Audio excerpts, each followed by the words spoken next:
কঠিন বিপদ থেকে মুক্তির দোয়া।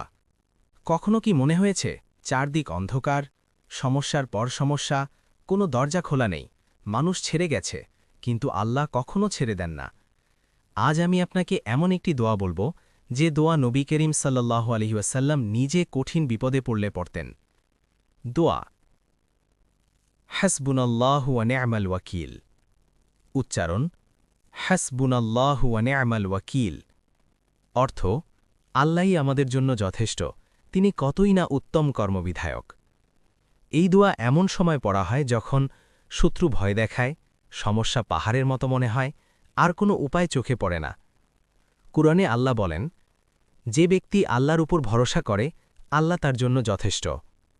আরও একটি শক্তিশালী দোয়া, নবী করিম সাল্লাল্লাহু আলাইহি ওয়াসাল্লামের দোয়া, আল্লাহুম্মা রাহমাতাকা আরজু ফালা তাকিলনি ইলা নাফসি তরফাতা আইন।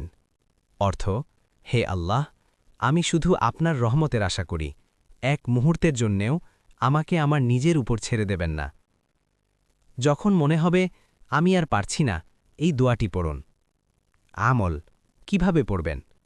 ১ ফজর বা এশার পরে, ২ ৭ বার বা ৩৩ বার, ৩ চোখে পানি এনে মন থেকে, ৪ অন্তত ৭ দিন নিয়মিত, সাথে ২ রাকাত নফল সলাতুল হাজত পড়লে আরও উত্তম।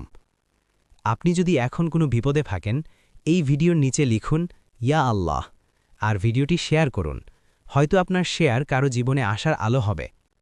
মনে রাখবেন, দেরি হতে পারে, কিন্তু আল্লাহর সাহায্য কখনো দেরি হয় না।